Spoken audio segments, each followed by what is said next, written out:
ActionAid was delighted to get the chance to work on this project against FGM in Ireland. We work really deeply across different countries on this and have seen great success. That work is funded by Irish Aid. So we've seen approaches that ActionAid uses on the ground with women in groups, women's circles, making a transformation in their approach to FGM over the last number of years. That's happening elsewhere, not in Ireland. And this project was the chance to bring some of those approaches here to work with migrant women. And we have found that it transferred really well. And there's a huge need for that. And the women and the girls and the men responded really well to the opportunity to explore this topic and to, in the end, to come to the idea that they could reject FGM, that it's not an essential part of one's culture because it's damaging. So as ActionAid Liberia, we have been working to see how we can create awareness on the issue, looking at it from a multicultural dimension, but then also to be able to engage national authorities to see how they can be able to put in place requisite policy to ban the practice in Liberia. We are used to people coming from Ireland, or what you like calling the West in Africa, going to the South. But what we saw during the testimony tour, and that is what is happening now, right now, with Elizabeth, Dia, and William here. They are coming all the way from Africa, from Liberia, to come and see how we are doing, to come and see, because they are the ones who implemented the Reflect Action, and it worked so well in Liberia. Women's Solidarity is working around FGM with the traditional people, because we feel those people are the ones who are involved.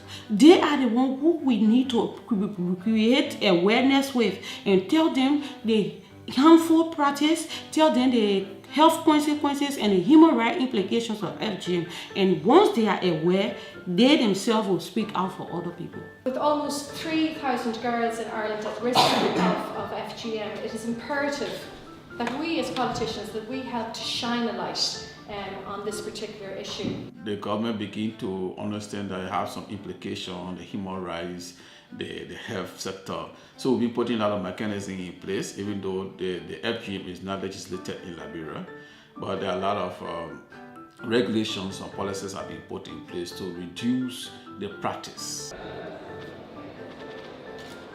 Thank you. Thanks.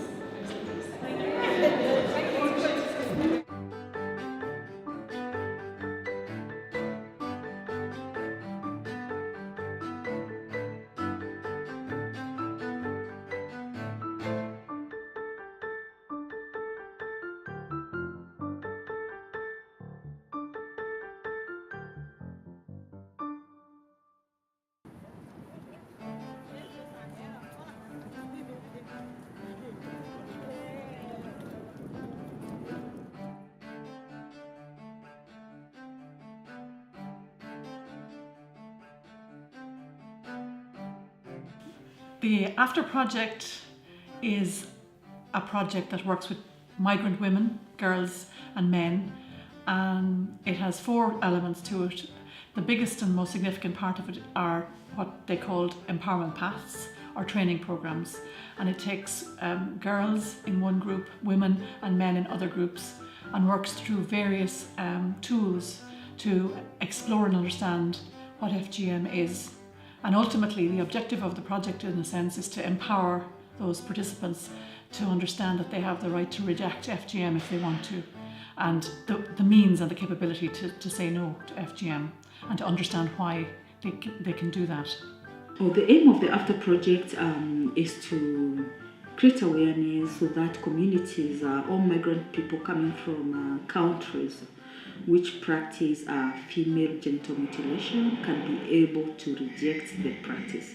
Well, it's obviously that we need to raise awareness of the practice of FGM across Ireland, across the world, and we need to do all we can to eradicate it and stop it happening.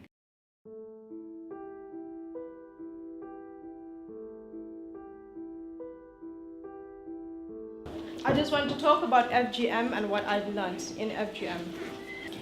Young girls around the world, especially on continents such as Africa, where I'm born, and Asia, where my heritage lies, have no voice. It's normal for a young girl at the age of 5 or even younger to get cut.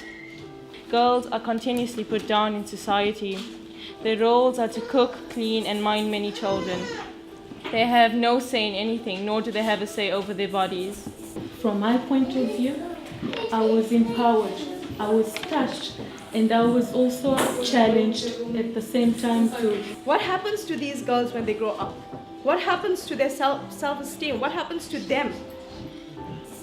In many developing countries, evil traditions such as FGM are practiced, and they are conditioned to believe that it is part of their culture and not to be questioned. This is not the way we should be treating our daughters. This is not the way we should be treating women across the world. No. We should be respecting them. They are our mothers. They will be our grandmothers. They look after us. They give us love. The workshops have allowed me to pay closer attention to the messages of other youths who fight for similar causes, such as Malala Yousafzai, who is from the northwest frontier province of Pakistan, who was shot in her head by a Talib extremist for attending school. She now resides in the UK and has been awarded with the Nobel Peace Prize for breaking the silence regarding the circumstances of girls in her world. I ask everyone here to help us fight FGM and help us so that we can stop it to become a cultural practice. There's a lot that we've been through, but sometimes you can't just talk to everybody and tell everybody about your life or your situation. You don't even want to talk sometimes about it. But being in this FGM helped us even reach to ourselves as well. So I'm very, very grateful for this course. I was really